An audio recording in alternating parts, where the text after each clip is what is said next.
current UK population incidence and prevalence suggests that it is the commonest male cancer diagnosed currently. One of the problems that we face in primary and secondary care is that the reality is that for many men, the symptoms of prostate cancer are pretty much the same as the symptoms of benign urological disease that we treat on a daily basis. Symptoms of prostate cancer can include lower urinary tract symptoms such as nocturia, urinary frequency, hesitancy, urgency and retention. If a patient reports any of these symptoms, then NICE referral guidelines suggest that a digital rectal examination and a PSA test are considered. Similarly, for men presenting with erectile dysfunction, a digital rectal examination and PSA test should be considered. Also, blood in the urine can be a sign which might warrant further investigation. NICE recommends that both digital rectal examination and PSA test are used in combination. It's a good idea to perform the digital rectal examination after taking the PSA test.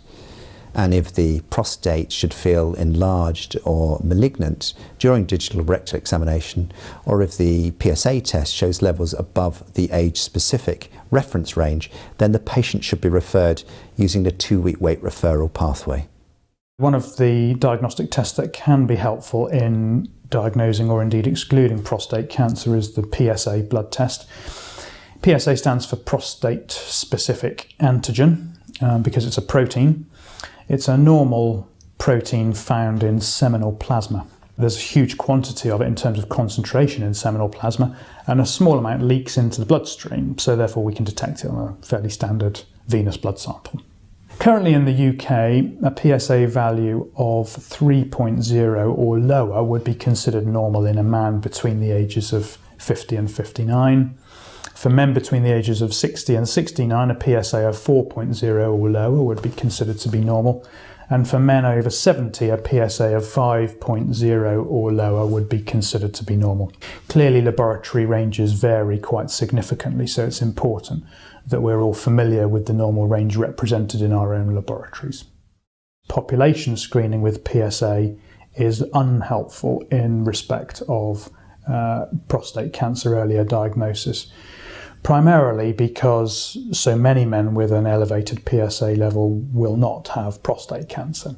One of the reasons that PSA testing is not recommended as a screening tool at a population level is the risk of overdiagnosis, which means picking up prostate cancers that would not have caused a patient harm in their lifetime. Overdiagnosis is a real problem because there are a reservoir of very slow-growing prostate cancers that actually won't cause a patient any problem whatsoever. These cancers can be detected using the PSA test and a diagnosis of prostate cancer made, leading to unnecessary treatment and the associated psychological distress that might ensue. And so it's very important when a man is asking for PSA testing that we help them to come to an informed decision about whether or not to have it, including clearly understanding the risk of overdiagnosis. I think it's important to bear in mind that there are certainly men in whom prostate cancer is diagnosed who have an elevated PSA. We also see men with a normal PSA who have prostate cancer.